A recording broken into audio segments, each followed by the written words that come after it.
How's it going?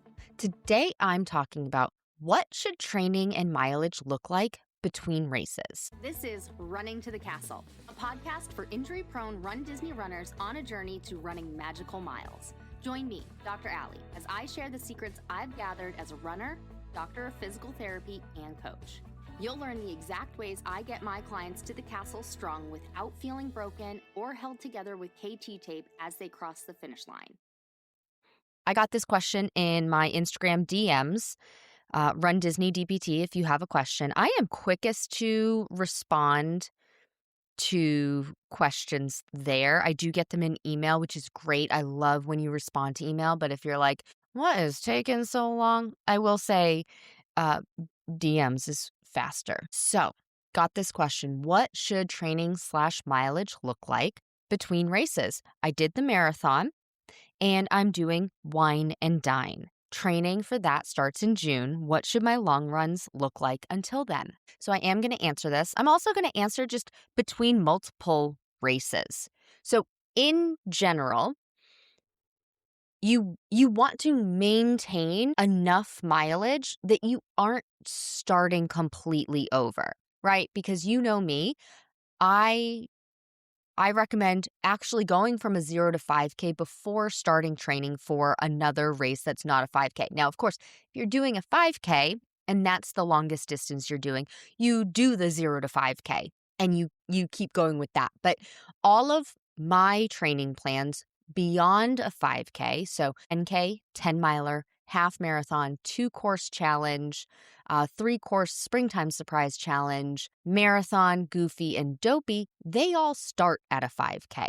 So what you don't want to happen, which I'm so glad this follower asked this question, you don't want to fall lower than at least a 5K or somewhere in that realm so that you're not starting completely from zero. So the way I design my training plans is to make it so that you can be consistent. You don't get overworked, you don't get overtrained, and you don't make running miserable, right? Like, we want this to be enjoyable. I have created my training plans so that it can stay enjoyable. Now, of course, it's ultimately up to you with how you're doing your workouts. I recommend long runs stay easy and the shorter, hard workouts stay hard. So those speed workouts. And then you also utilize cross training.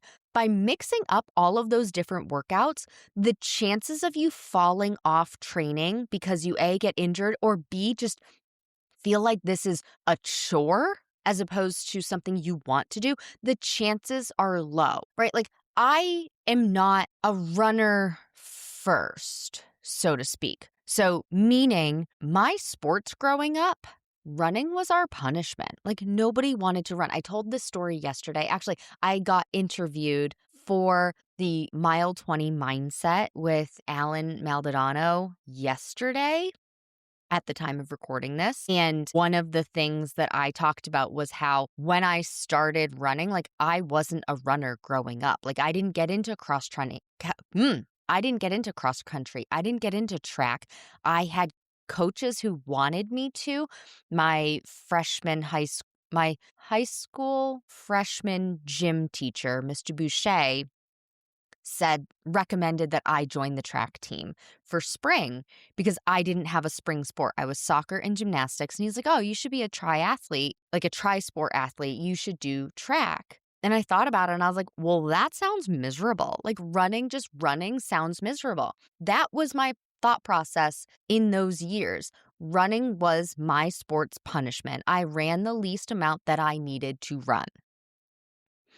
I was a goalie for soccer, so I ran like to the 18-yard box. And for gymnastics, I did some sprints for floor and I did some sprints for the vault and things like that. But even once I was in high school, I wasn't doing very competitive gymnastics. It was high school gymnastics.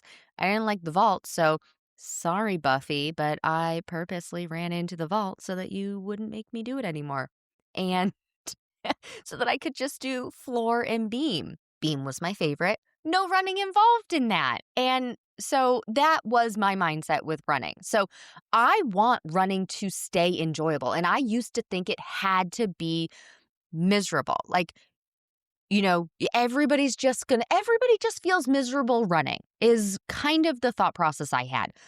In preseason for soccer, like as a goalie, the other goalie who my freshman year, maybe my sophomore year, I think it was my freshman year, the everybody was supposed to run 2 miles under 20 minutes if they wanted to make the varsity team. If you couldn't do that, you definitely couldn't make varsity. And then, of course, there were other things, but you had to run that. And so the other goalie was like, well, coach, we don't need to do that. Like, there's no reason for us to run 2 miles. And I actually was starting to think like, oh, well, maybe I should. I also wanted to feel like I belonged and had actually made the team for my ability, not just the fact that only 2 goalies tried out. So then automatically you make the team. But coach was like, oh, yeah, you're right. You don't have to do that.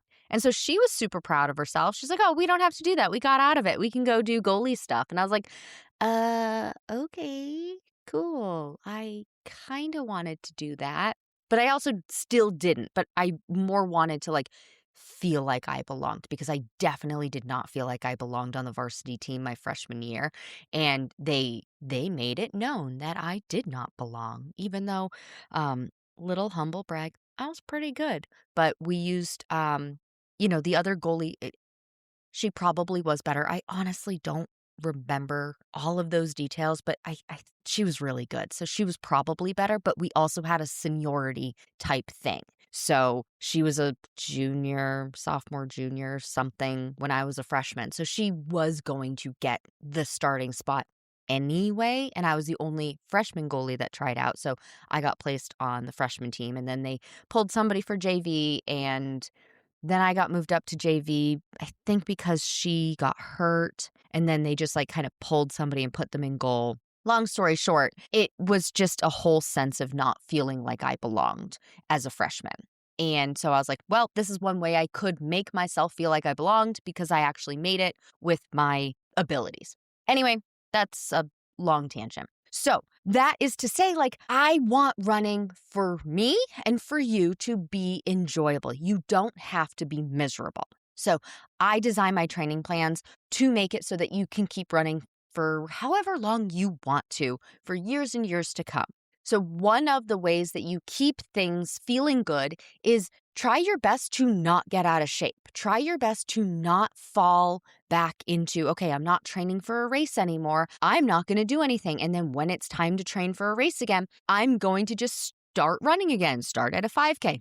Remember, respect the distance, right? A 5K is the shortest of the long distances.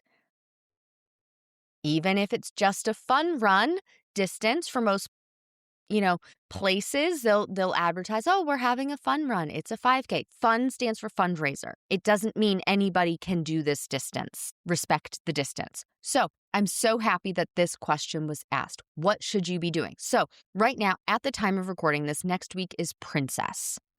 So typically what I recommend, if you're super close in races, like we went Dopey to Dumbo to Fairy Tale Princess right now, I recommend looking at the training plan, doing the recovery weeks. Now, this is for a distance. If this first part is for a distance that is equal to or shorter than your previous distance. So as an example, let's say somebody did do Dopey to Dumbo. So that means that they trained up to a marathon and multiple race days.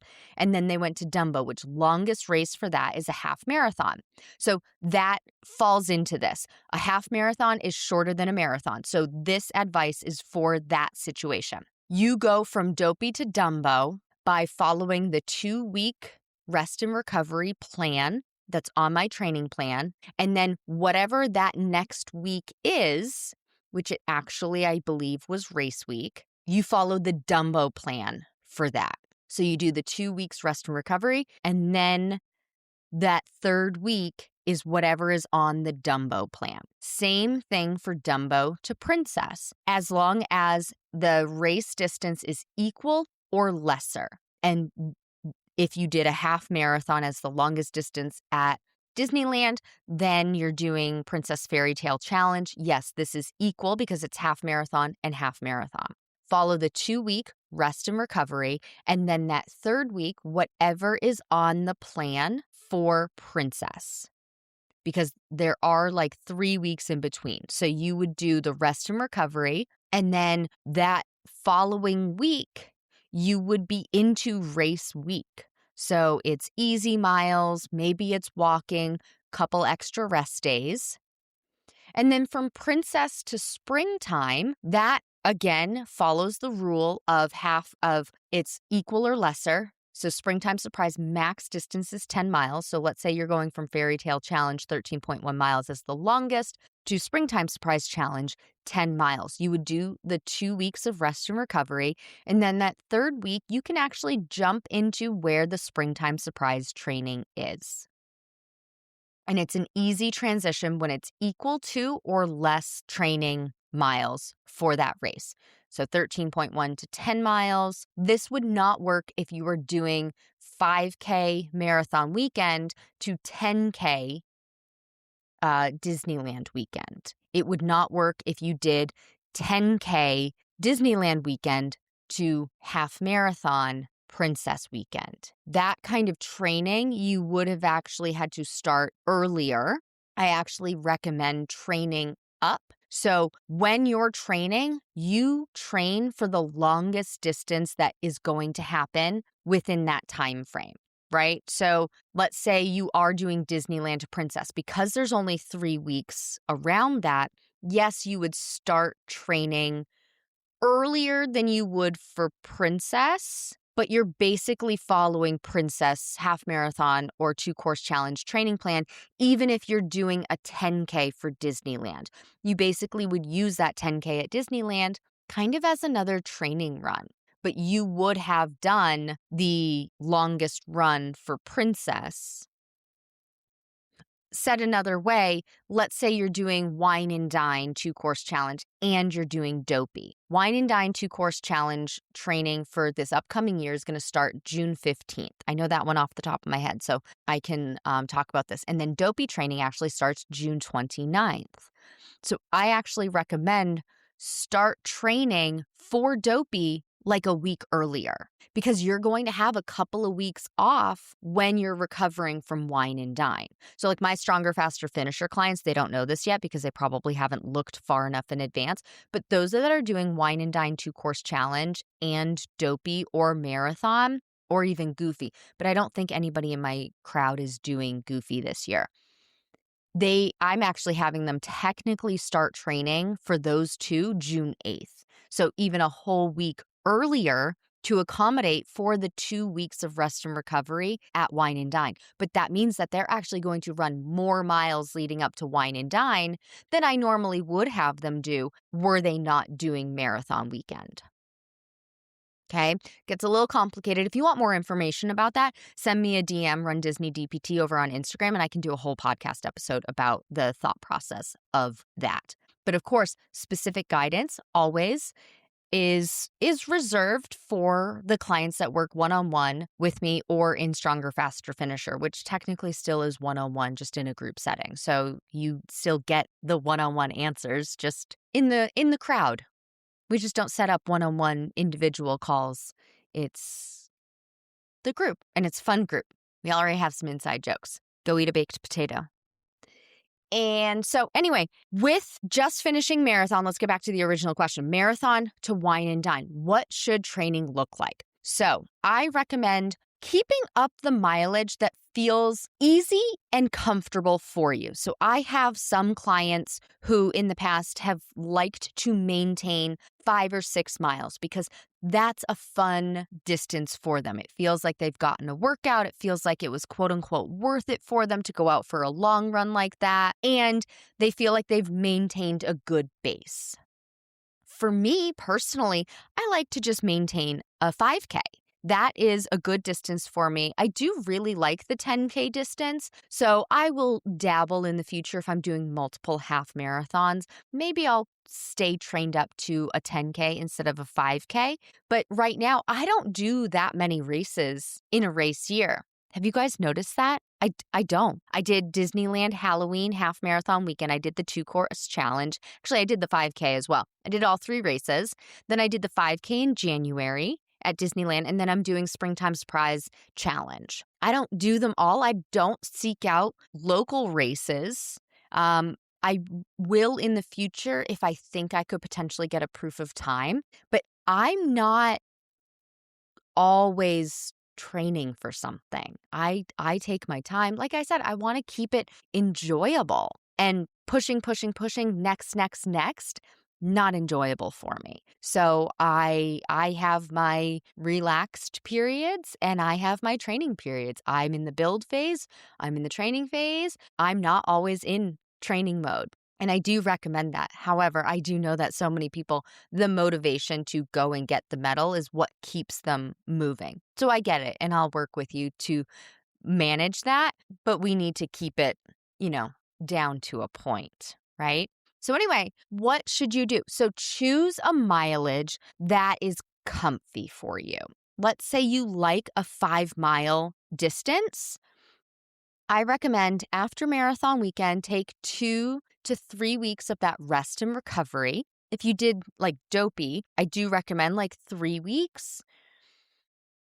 But let's say you took 2 weeks, because 2 weeks is fine. 2 weeks is good enough. The 3rd week is bonus. So let's say you took 2 weeks off and you kept things easy and you did a bunch of walking, which is what I have on my recovery weeks. And then on that 10th day, you got back into easy long runs. And then on that first long run after the race, it's usually like Saturday or Sunday. That's a 5K. On my training plans, that's what I would recommend. So then you can just keep going on that 5K every week. You can do that as a long run. And then in the middle of the week, keep up with your speed workouts. The time between marathon weekend and when Wine and Dine training starts, if you're not doing Disneyland Princess or Springtime Surprise, you're first in the rest and recovery phase. That's at 2 weeks after race day. Then you're in the build phase. So what do you want to do? You can maintain some mileage so you don't drop down, but I wouldn't stay too crazy high on it, because that just can wear you out. It, like literally and figuratively, it can wear you out physically, and then it can wear you out mentally as well, where it's like, oh, another 10-mile long run. Unless you're really seeking a really solid proof of time for marathon next year, which in this person's case, they talked about Wine and Dine. They didn't talk about next year's marathon. So I don't see why there's any reason you would need to maintain up to a 10-miler. So let's say you like to maintain a 5-mile long run. Well, so that first long run after is a 5K. Then the next week after could be 4 miles, and the next week after could be 5 miles. And then you just kind of cycle through those 3, 4, 5, 3, 4, 5. Now you're probably thinking, well, Dr. Allie, you always say follow the 10% rule. 10% rule is for new miles. If you haven't gotten out of shape and you've only taken the 2 weeks off from your rest and recovery from marathon, these aren't new miles to your body anymore. So you've trained up to 20 miles, 26.2 miles, 5K, 4 miles, 5 miles. Those are no problem to your body. Now, this is, of course, if you had no problems during training. You didn't have an injury, you aren't having complications from the training or from the race. This, you're feeling good, your muscles feel loose, they feel limber, they don't have any signs of injury, then you can do this. And so you kind of just keep cycling through 3, 4, 5, 3, 4, 5, 3, 4, 5. It gets a little boring, but that's okay. Boring is okay. You can work on your speed or your pace during this time.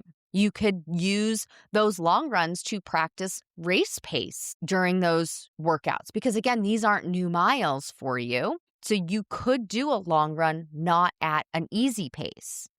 Easy pace is for when you're in training and they're new miles. And then you can work on your speed as well during your speed workouts in the middle of the week, and you can increase those speed workouts. Let's say you're doing them for 45 minutes right now, like I have on my free training plans. Well, you could increase those. Let's say you want to get up to being able to do them for an hour. Well, now you just add 10% each week, or not each week, but each time you do the new speed workout. So if you do 30, 20, 10 and hills and tempo and progression, then each speed workout again, you can add 10%.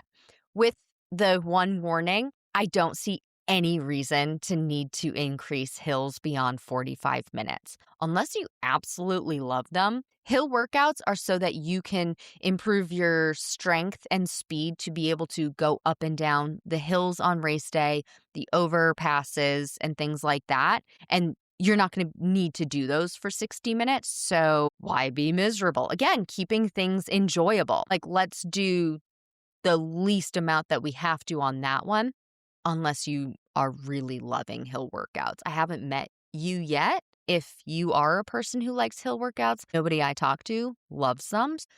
But anyway, 30, 20, 10, you can increase by 10%. Progression increase by 10%, tempo increase by 10%, and you can go from there. So then you can be working on your speed as well. Remember, build phase is about building strength and speed in the off season before you start officially training for the race, so that you're faster for next year. I was just talking to one of my Stronger, Faster Finisher clients yesterday in our coaching call, and B, in our DMs back and forth in Voxer, where she had written out all of her paces from her pace testing, and she dropped 3 minutes per mile on all of her paces, easy, moderate, and hard, by following the process. And so she's still training right now for race season. And so things have gotten faster because she has followed the plan. And we started in the build phase for her and just built on from there. So she had a jump start. And when she started training for this past season, mainly dopey, she was already faster. And then that just carried through even when she wasn't purposely trying to get faster, because she was in training mode.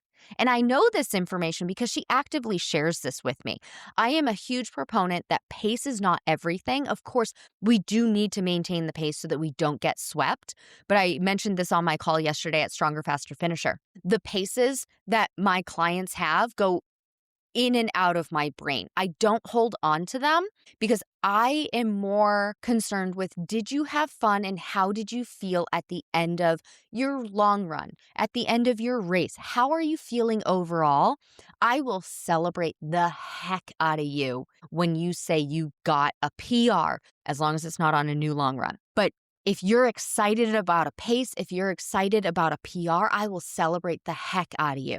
But I probably won't be the first one to notice unless you tell me that ahead of time. Like this client, she will tell me, I'm aiming for this particular pace on this particular race, so then I know to look for it when I see those numbers, and I'll celebrate it with her.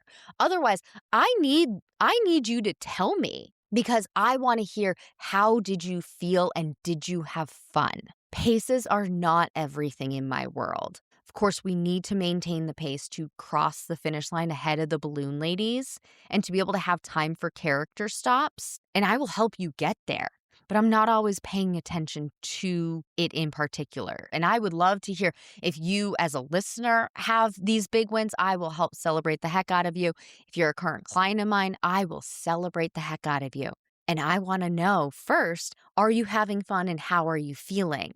And let me know those paces. So you can do these things in the off season, in the build phase. That's what I call the off season, the build phase. Cycle through paces, cycle through distances, long run distances that are comfortable for you, that you enjoy. And you're like, I got a solid workout today, but it wasn't too much on my body. I'm still looking forward to running. It isn't becoming a chore. And then work on other things that you want to work on. Do you want to work on strength in this build season? Do you want to work on your pace in this build season? And then once Wine and Dine or your next race training starts, you can pick up right there at the 5K, because you maintained at least a 5K and you worked on these other things. You kept it enjoyable so that you feel good and you're having fun. Please take what you've learned in this episode and use it to adjust your strategy for your Run Disney race training. It's not about doing more. It's about doing the right things in the right balance so you can finish strong, not broken. And if you want personalized guidance specific to your race, your injury history, your running background, and your goals, that's exactly what we do inside Stronger, Faster, Finisher. You'll get step-by-step instructions and a proven system to help you train smarter from start to finish. Join the waitlist today to be the first to know when it opens next. That's all for now. Talk to you soon.